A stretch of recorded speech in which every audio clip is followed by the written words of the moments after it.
Okay, it is noon. Let's get started. Hello and welcome to today's webinar, Tips for Aspiring Appointees, Security Clearances and Background Investigations. This is the second webinar in our Ready to Serve series, hosted by the Center for Presidential Transition at the Partnership for Public Service. I'm Christine Simmons. I'm the Vice President for Government Affairs at the Partnership. It's my pleasure to be your host this morning. The mission of the Center for Presidential Transition is to provide expertise and support to ensure a smooth and effective transition, either to a new president or to a second term. We've been working for 4 presidential election cycles to make transitions better for the benefit of the American people. A key part of any transition is the selection and appointment of people to serve in the administration. People who serve in approximately 4,000 political appointee positions work with the federal career workforce and are a driving force in helping the president carry out his or her agenda. At the Partnership, we are focused on encouraging talented people from diverse backgrounds to consider becoming political appointees. We need good people to serve in our government, and although it comes with long hours and hard work, many appointees tell us that it is the best and most rewarding job they've ever had, because it presents an incredible opportunity to make a difference. The Partnership is committed to helping aspiring appointees understand the process and prepare ahead of time. In August, we launched readytoserve.org, a new website that provides resources and tips for prospective appointees. The site has links to all the important forms, including the ones we will discuss today, and they, with the slides and the recording from today's session will also be posted there. And you can access the site at the URL listed on the slide, or go to your favorite search engine and type in Ready to Serve. Today's webinar will address how you can prepare now for a possible appointment in the next term, whether we have a second-term president or a first-term president. In particular, we will focus on background investigations and security clearances. Next slide. So here's our agenda for today. We will have a brief presentation followed by time for questions and answers. For those of you joining us via Zoom, you may submit questions to our panelists through the Q&A function at the bottom of your screens, and we will do our best to get through as many as possible. We're pleased to welcome back our panel of experts, all of whom have extensive experience in the appointments process. Bob Rizzi is with Steptoe & Johnson and has been part of campaign and transition teams vetting candidates. He has advised hundreds of high-profile nominees. Heather Samuelson has overseen the process from the inside. She served in the White House and the State Department, vetting nominees and encouraging them through the process. Charles Borden is a partner at Holland & Knight. He's an ethics and political law expert and has advised dozens and dozens of candidates on the appointments process. And Diana Mullis is an ethics and political law attorney. She has extensive experience advising nominees and appointees across government. And we're so grateful for this exceptional team and for their contributions to the work of the Center for Presidential Transition. So thank you all for being with us today. Next slide. So this is just a reminder that today's session is the second in the Ready to Serve series. And please join us on October 21st when we explore financial disclosures, taxes, and ethics. The slides and recordings for all of these sessions, again, will be posted on our Ready to Serve website and on the Partnership's YouTube channel. Next slide. So let's get right to it. Questions for today are, why do the appointees need clearances? What's the process? And what are the responsibilities for prospective appointees who want to serve? And with that, I will turn it over to Bob Rizzi to start the conversation. Bob, over to you. Thanks very much, Christine. And of course, thanks to the Partnership and the Center for Presidential Transitions for putting on this series on vetting. Last month, we gave an overview on the entire technical vetting process. Today, we're going to try to focus only on one part, the security clearance and background investigation component. As I said in the first session, this aspect can lead to anxiety, especially among prospective appointees who haven't been through it before. And so our goal is to try to ease some anxiety to provide a deep dive into some of the most important parts of this process, and then to answer as many questions as we can. But it's great to have so many people listening in, and we hope you'll submit your questions so that we can address the things that you're most concerned about. So the first question is, why do appointees have to go through this process in the first place? The short answer is to see whether a prospective appointee should be trusted with classified information. The full answer and the evolution of the security clearance process since it was started in World War II is a bit more complicated, but the core of the process is classified information. A security clearance is necessary to get access to classified information, even if an appointee is not likely to spend much time with classified information. It is still necessary to get a security clearance. There are several levels of classified information. There's confidential, secret, and top secret information, and then there are security clearances that correlate with those levels. There's a large government apparatus that administers the system, and I'll try to give a quick overview of that. But prospective appointees have the responsibility to submitting the information so that they can be granted access to classified information. That information that they provide needs to be complete and truthful, and where the prospective appointee is not sure, to ask questions so that they can go through this process. And we'll talk about the specific forms a bit later today, but the forms are a critical part of this. Next slide, please. So in terms of the appointment process and vetting generally, this is how the security clearance and background segment fits in. It's early in the process. In fact, usually the submission of the forms, especially the SF86, is one of the first documents to prepare. And so the security clearance process is an early stage in vetting. It is also potentially a timing and delay issue because the background investigation, the field investigation, can take a while. So it's important to get started early. Next slide, please. As I mentioned at the first session, the vetting generally and the security clearance process specifically is very form driven. I'll describe the whole pantheon of players that are part of this, but and there are different components, as I said, of this complicated government structure to administer security clearances. But everything starts with a single form, the SF86, which is an online document, but we have provided a hard copy of the most recent one that's available so that you can see what it looks like and see what the questions look like. And that hard copy is 130 pages, so it's quite an extensive questionnaire. There's also something called the 86 supplement, which we'll discuss briefly. The next step after submitting is the field investigation. The field investigation involves, among other things, a review of the SF86 and physical in-person interviews by field investigators. And the SF86 is used as a roadmap for the in-person interviews. Not quite clear what's going to happen now with the pandemic and how they're going to do those in-person interviews. But one very important part of this is the in-person interviews are not limited to the individuals that are listed as references in the SF86.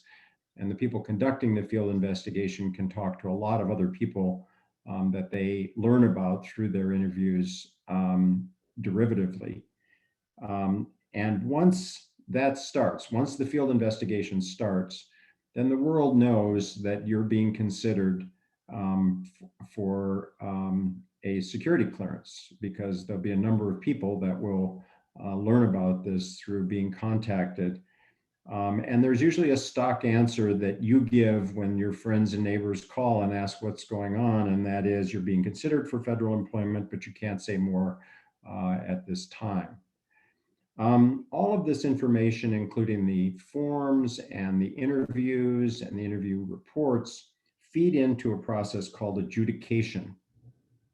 Adjudication is the determination of whether you should be granted a security clearance. If there is going to be an adverse adjudication, in other words, a denial of a security clearance, that's a fairly serious step, and it's very difficult to reverse an adverse tentative decision. And often the security clearance personnel will give you the opportunity to withdraw before they get to that decision. Next slide, please. As I mentioned, there are a lot of parts of the security clearance apparatus in the government to administer this very complicated system. Each major agency has its own security clearance personnel. This lists some of them, but for example, if you're being considered for a position in the State Department has its own security clearance office called Diplomatic Security Service. And they will conduct their own security clearance review. The intelligence community has its own security clearance review system, which often includes a heightened process, for example, of polygraphs and so forth. But in each case, the agency has its own system and to some degree its own standards that it applies, but starting with the SF86. And some of these agencies and departments will contract out the actual in-person interviews to contractors, retired FBI agents, and so forth. So that'll all be done separately. But each agency has its own ability to grant or deny, within some limits, grant or deny security clearances. So next we'll go to Heather to walk through some specific parts of the background investigation and security clearance process relating to what are called lifestyle issues. Heather? Thanks, Bob. So what I was going to go through today is what Bob called the lifestyle questions, the more sensitive questions. And they tend to be the ones that give candidates the most anxiety because they are about the candidate's personal life. The ones that we will go over are about mental health, illegal drug use, workplace misconduct, and then information regarding family members. For all of these subjects, it varies heavily. Your ability to get a clearance based on your responses varies heavily based on the position you're going into, the agency that you're going into, and the level of clearance that you are seeking. So we're not going to be able to answer very many hypotheticals on this, but did want to be able to give you a sense of what types of questions to expect, and also how the views on some of these questions have evolved over the years. Next slide. So the first area is regarding mental health, psychological and emotional health. This question has evolved even over the last decade as views in this country have rightly changed regarding seeking mental health treatment and mental health counseling. The form does ask you to list certain mental health diagnoses or treatments that you may have had, and I put some example questions on this slide here.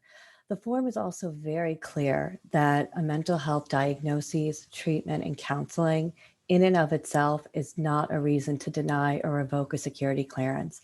In fact, the form now states that seeking mental health care for personal wellness and recovery may even contribute to a favorable decision about your eligibility. So if you have sought mental health counseling, treatment, etc., do not believe that that'll be a deterrent for you getting a clearance. Next slide. Other questions, as I said, illegal drug use. The form does ask for any illegal drugs that you have used within the last 7 years and to list those specific drugs, whether it was marijuana, whether it was another type of drug.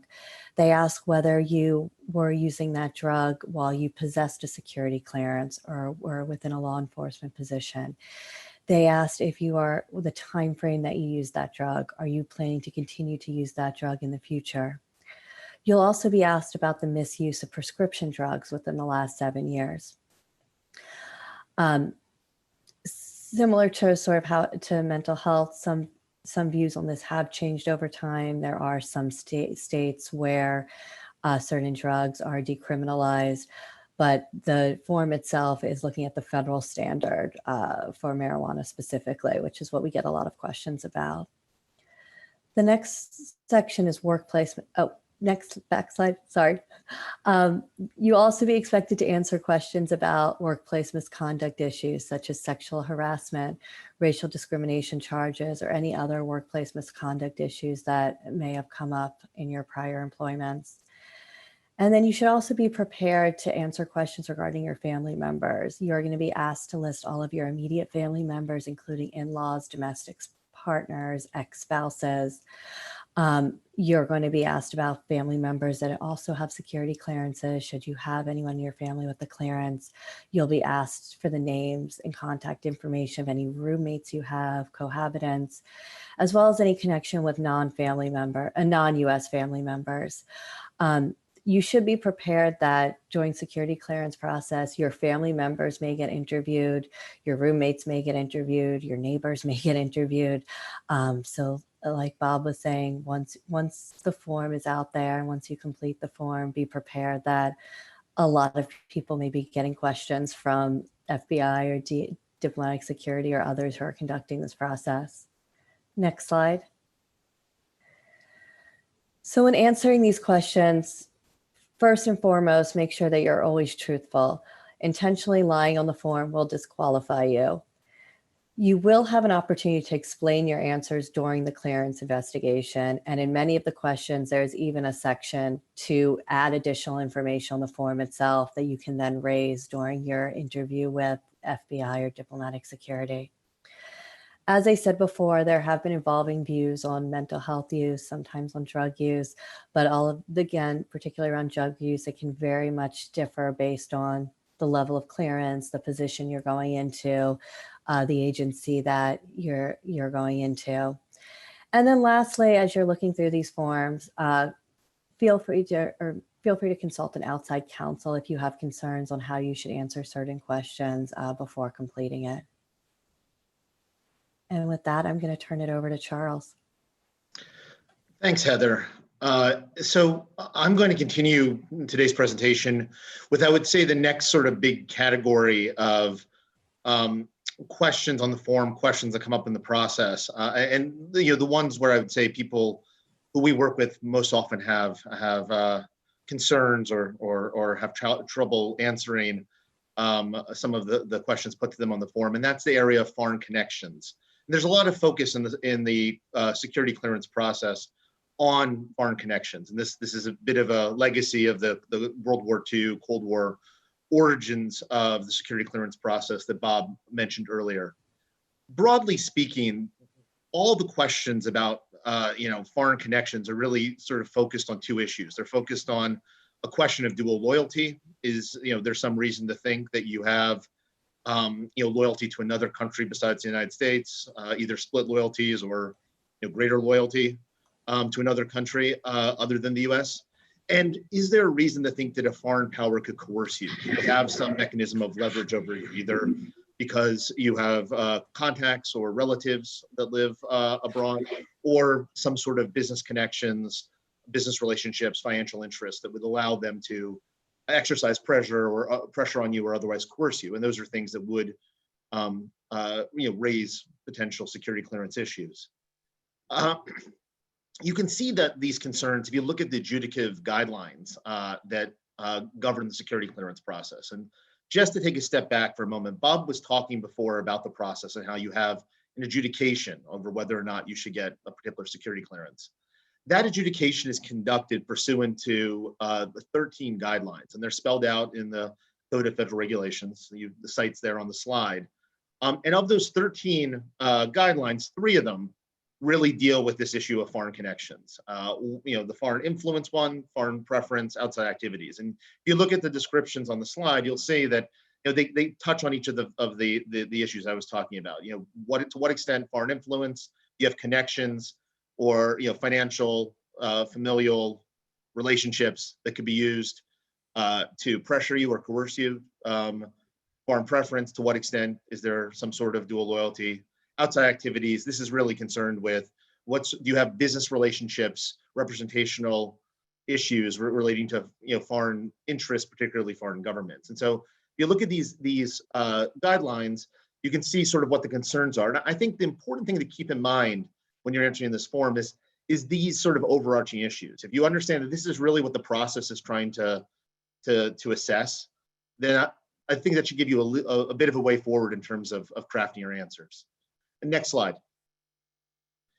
So there are 5 sort of key questions on the SF86 that deal with this foreign connections.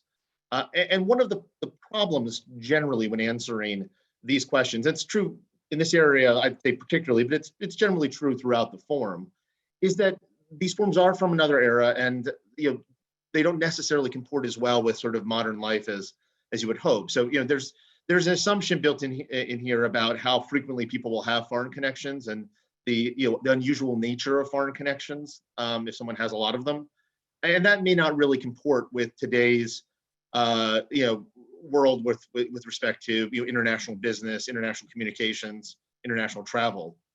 The other sort of key thing to keep in mind is there's no glossary from any of that sort of accompanies these forms, and there are oftentimes terms that are used that are not as clear as they should be, and are open to multiple interpretations. And I think one of the points that I would just want to stress there, and Bob and Heather have both said this already, it's important when you're entering these forms to be accurate, truthful, comprehensive, but you will have opportunities to explain difficult issues, ambiguous questions. And as Heather was saying, oftentimes the form itself has a note area where you can provide sort of greater detail to sort of explain scenarios that don't necessarily fit cleanly into some of the answers or the boxes that the form lays out.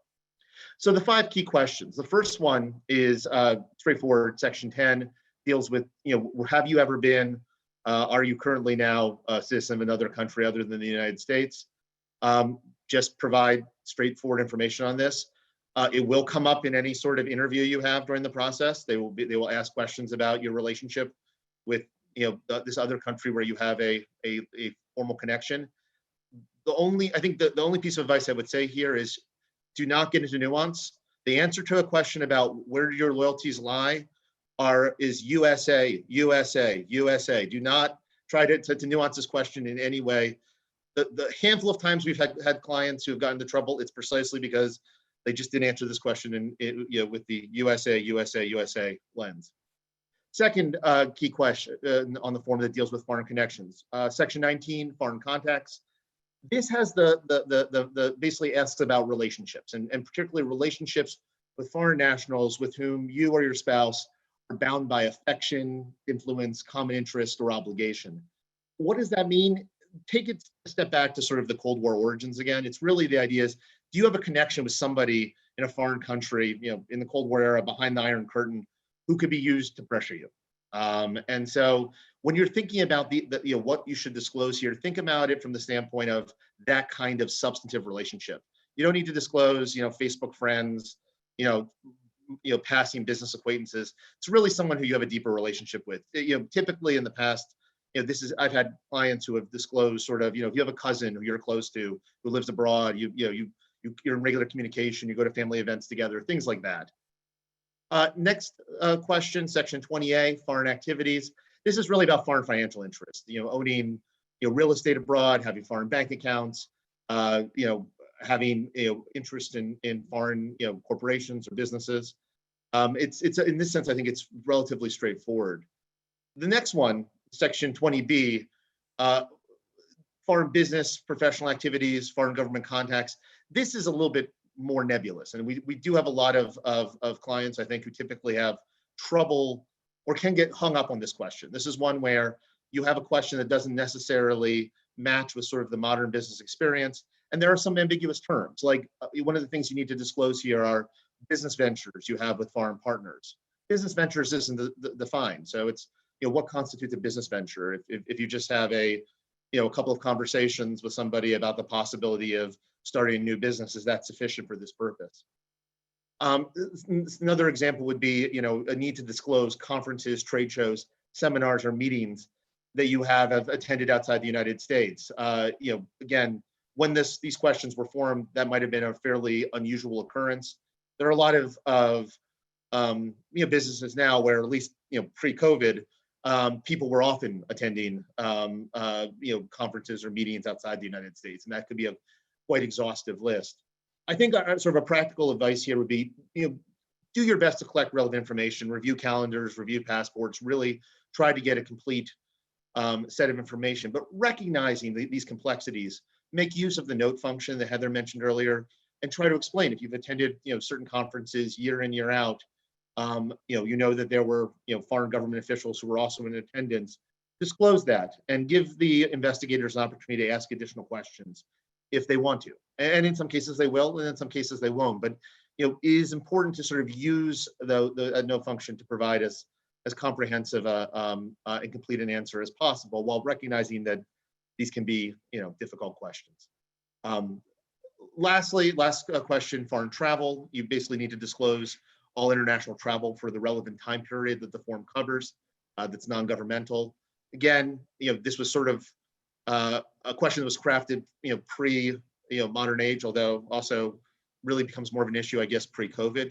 International travel perhaps not as big a deal in recent months as it had been in the past. What I would say here is, again, you want to try to be as comprehensive as possible in listing your foreign travel. Review your passports, calendars, other sources of information you may have that would catalog your international trips.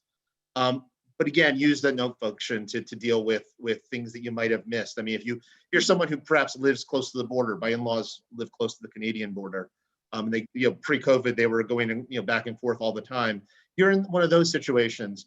Use the note function to make that clear. Again, be fully transparent, but recognize that there may be certain things that you can't itemize. This is a good way to capture that. Last point on foreign connections.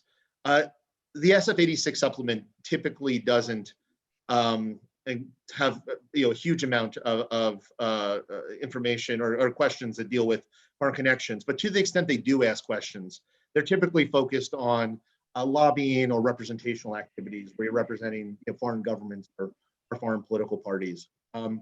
If you're someone who's in that space who has been registered as a foreign agent or is otherwise engaged in sort of lobbying or representational or policy issues, it's probably a good time to make sure you understand what you've done. You do a little bit of an inventory of your past activities, so that you have you're in a position to respond to those questions if that is going to be something that's covered in 86 up going forward.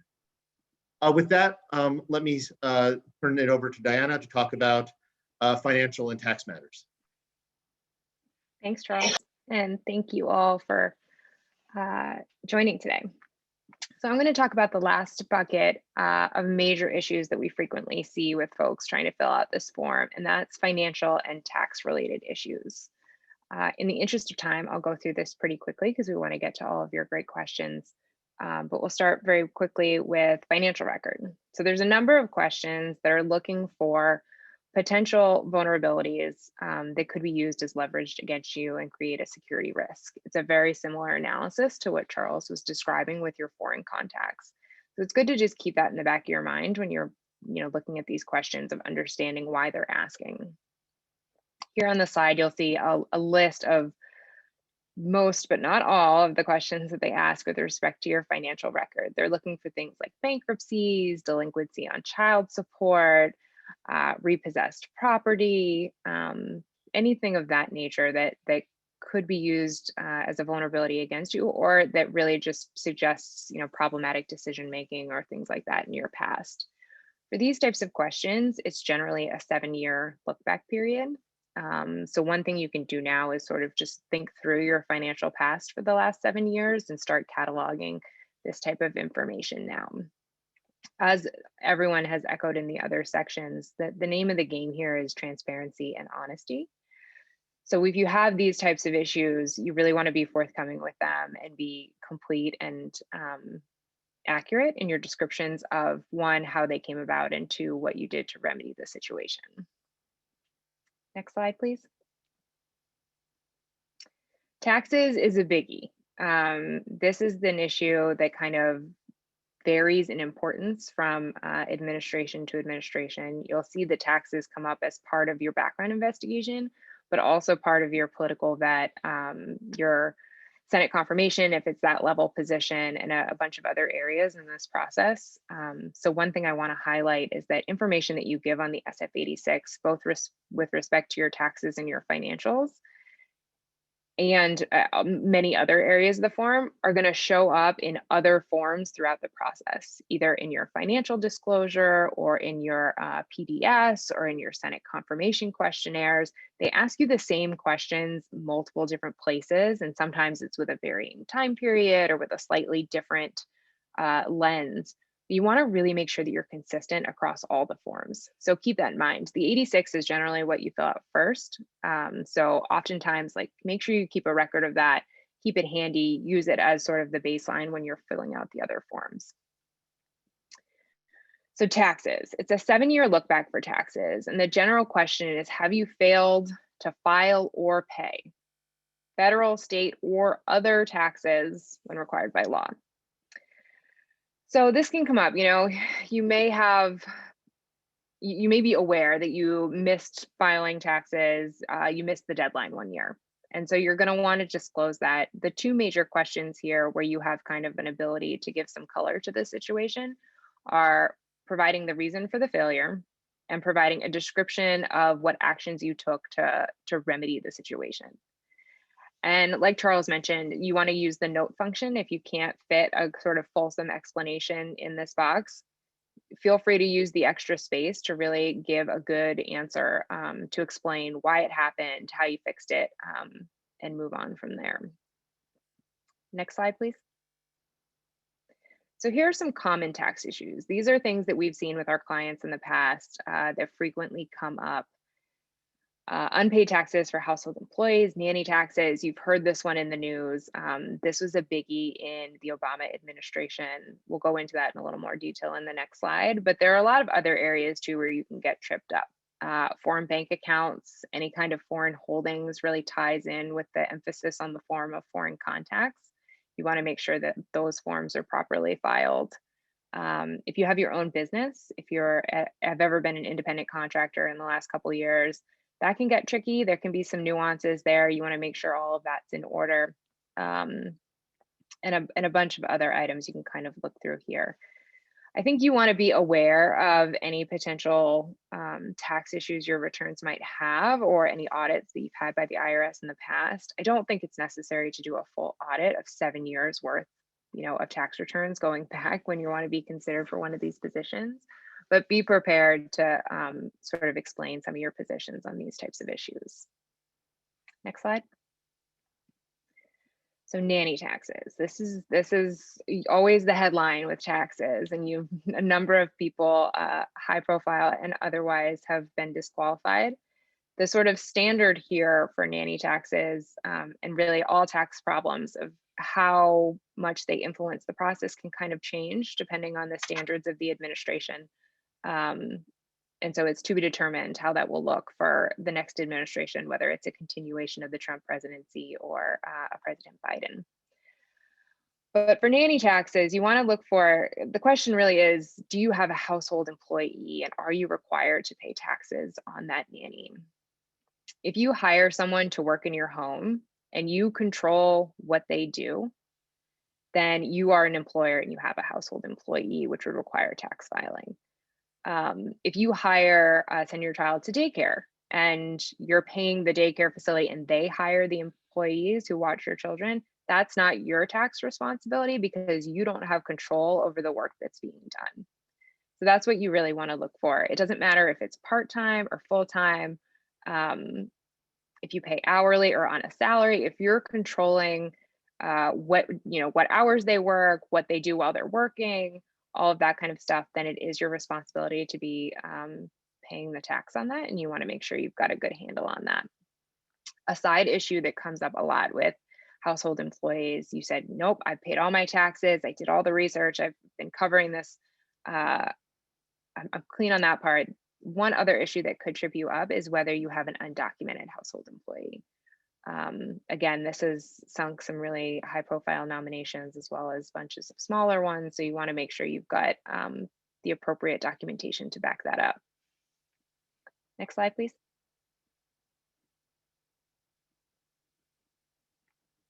And the last issue I want to talk about is litigation. So there is a question that asks for, over the last 10 years, have you been a party to any public civil court action? And for most folks, hopefully you're aware if you've been a party to litigation, but if you are a director or on the board of a company, you may be in litigation that you didn't know about because you're named in sort of your official role. That can be onerous to list all of those times if it's a big company that, you know, just gets into a lot of litigation. So think about that now. That might be a good one to sort of go ahead and start pulling the information now. Run a Pacer search. You can sign up for an account on Pacer for free and check all the federal cases. Just search your name. This is a good one that, you know, it isn't often going to affect your security clearance, but it can just be onerous to provide all the information. The key things here are providing details of the nature of the action and a description of the result, which just takes some time to put on. Those are some highlights. I hope that gave you guys a good overview of what this form looks like and what some of the stickier areas are. And hopefully now we can spend the remainder of our time answering some of your questions. Move it back to Christine.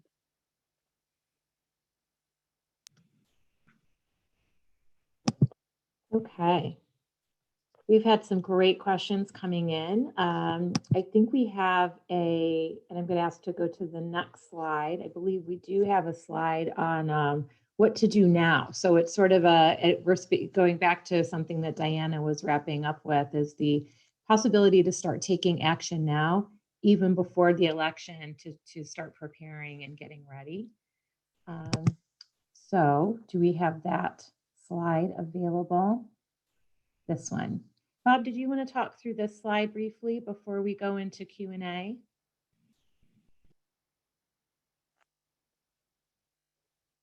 Oops.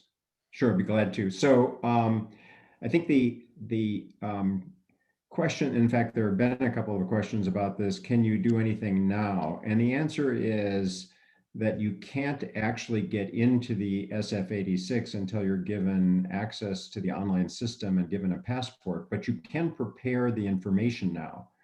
And that package, which includes the information that Charles and Heather and Diana have talked about, is really the kind of information that you can gather now and then be ready to prepare the form once you get access to the online system. And then the second issue, and I think this is one that Heather noted, especially in connection with lifestyle issues, but it could come up in other areas as well, is if there are questions like, should I tell somebody about X? It's a good idea to raise those with your own lawyer before you start talking about it with the security clearance people. And then finally, and I know we've emphasized this all the way through, but really the only way you can get in real trouble in this area is to not be completely forthcoming. The security investigators have seen it all, and they've heard everything and they've seen everything. They're not going to be shocked by anything that you tell them, but if they suspect that you're not being forthcoming or honest, then bells start to go off, and those are very, very difficult situations to recover from. Okay, thank you. And we can get right into some of the more detailed questions now that pick up on, I think, where you both left off. And there have been some terrific questions coming in through Q&A, and many of them deal with family and references and that process. So let's start there. And Heather, I'm going to toss this first question to you. who should be listed as a reference, and who is required to be listed as a reference. For example, parents, siblings, those are some of the questions that were coming in. Yeah, so that's a very good question. You are required to list your immediate family members, and that includes spouses, that includes siblings, that includes parents, that also includes in-laws. You're also required to list a contact at your prior employers, and you are required to list 3 personal references. Who you list as those personal references is really your decision. What diplomatic security and FBI are going to do is they are going to call those 3 people and they are going to say, who else should I call about this candidate? So don't expect that those are the only 3 references that will be called. There will very likely be other individuals that are called as well. And this one is something that you may want to comment on, Heather. I'll start with Charles because it came up in the context of some of the foreign contacts. We had some people asking about the process for interviewing family members, particularly if those family members may not be native English speakers. Is there accommodation there? How is that handled? And then more generally, some interesting questions coming in around the nature of families today where there are blended families, there are family members who might not have been in contact in recent years. So let me start with Charles on that question and then invite others to chime in and help those listening understand what their family members will experience as part of the process. And some of those family members may be ex-spouses from many years ago, or maybe children. How should people prepare for and prepare their families for this process? Thanks, Christina. I'll touch on sort of the foreign issues first, and then turn it over to Heather. On the issue in terms of family members who are non-native speakers or who are located abroad and may not be actually in the United States.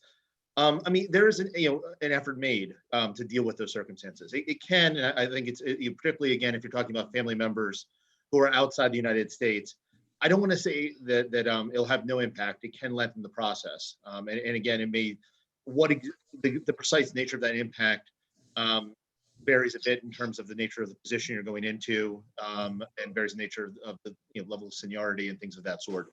But there are efforts made to sort of run down people who are not as easily accessible.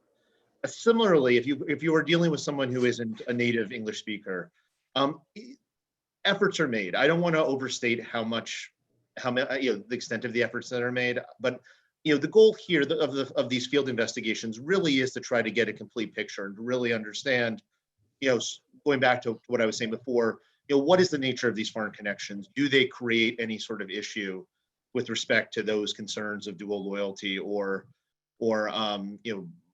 potential for leverage or coercion? And so the goal with the investigator really is to try to get a complete picture, and if that means making certain accommodations, then efforts are often made.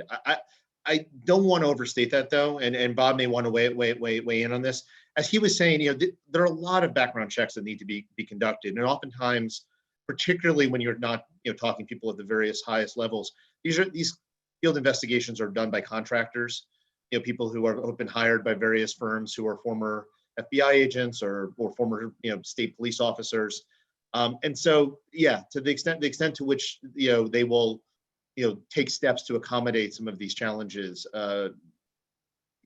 may be limited. I don't want to overstate how far it will actually go. Okay, thank you. Heather, did you want to add anything on the nature for the families and people preparing their families for the process? Yeah, and that's a great question. So you will be asked to list stepchildren. You will be asked to list ex-spouses. The extent to which those are contacted, it's really unknown. Sometimes they are, sometimes they are not by FBI and diplomatic security. And so I think it is just letting individuals know that they may get contacted about this so that they have a heads up and that they're aware.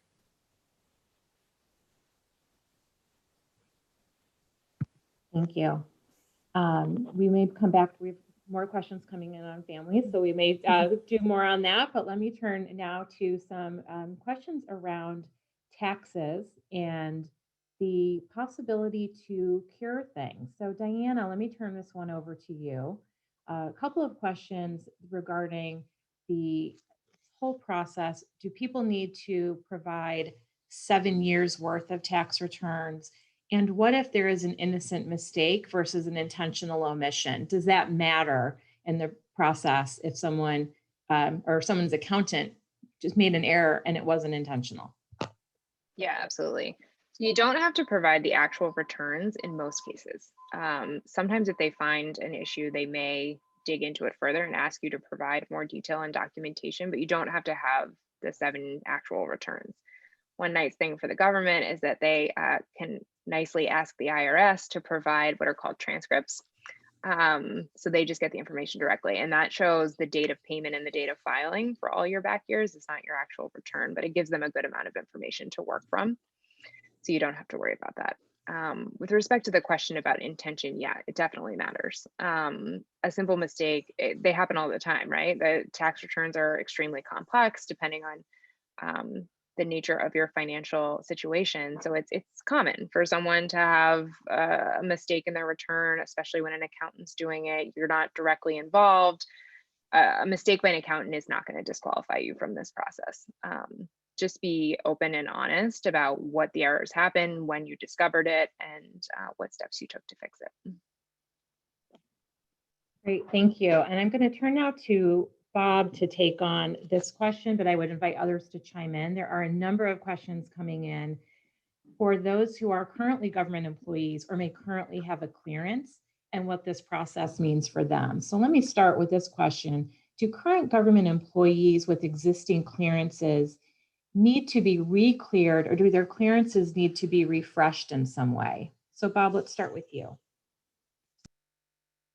That is a very, very common question. And because there are a lot of people out there who either have current clearances or who have recently had clearances, they kind of wonder why they have to go through this again.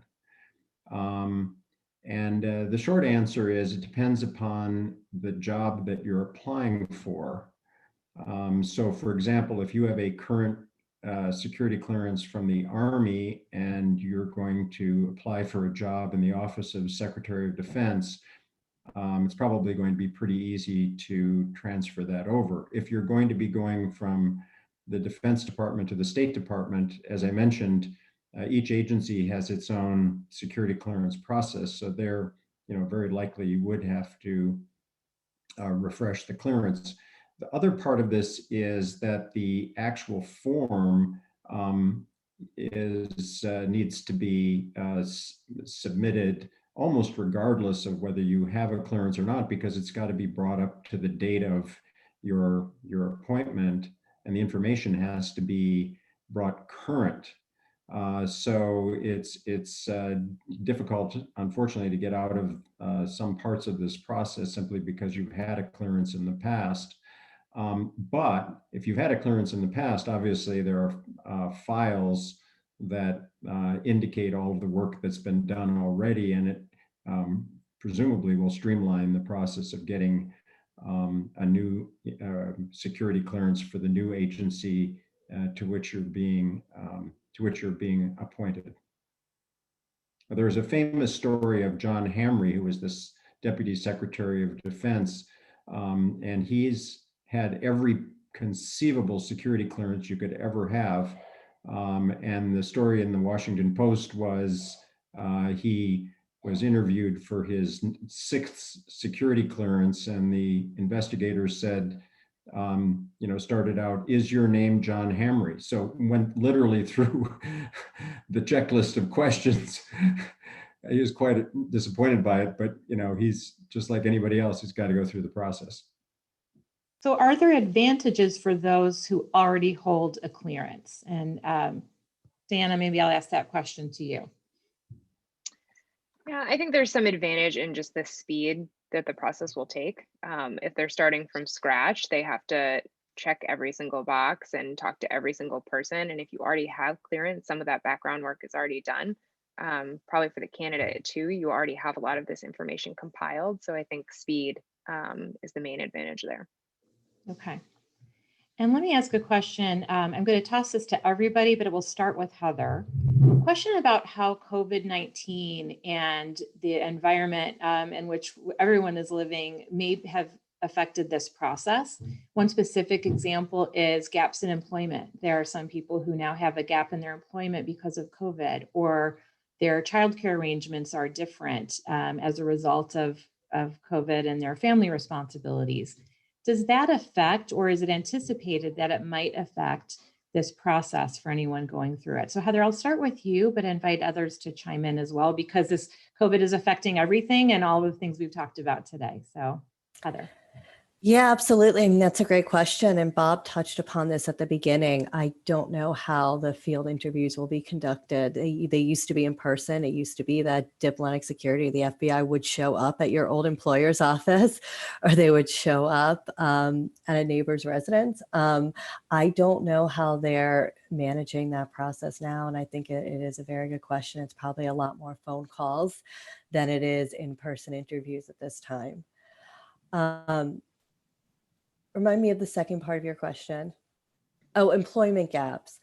I don't think that is an issue either on the security clearance form or frankly in the White House political vetting process.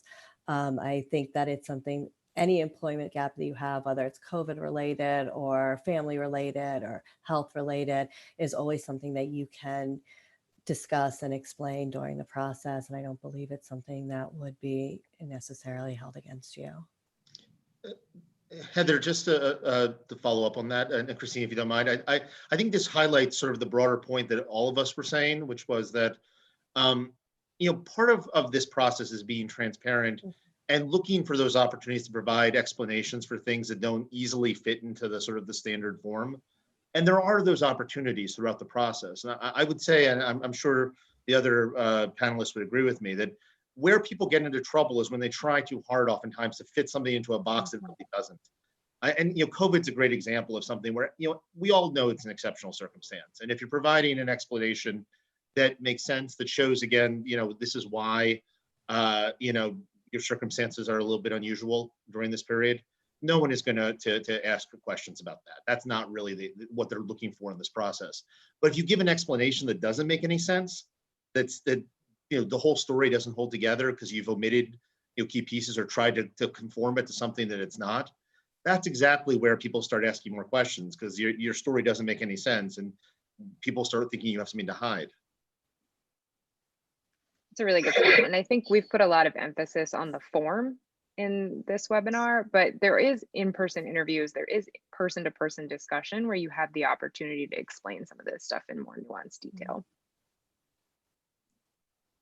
And I think the whole vetting process, not just this part of it, is going to have to adapt to the fact that there's just going to be less direct contact, person-to-person contact, including how documents are submitted, getting signatures, all the sort of technical nuts and bolts of vetting. It's just going to have to adapt to the world we live in, and people are going to have to get used to that. And that's going to be true if there is a transition during the transition as well. It's going to go from being a face-to-face kind of operation to everybody working out of their home offices.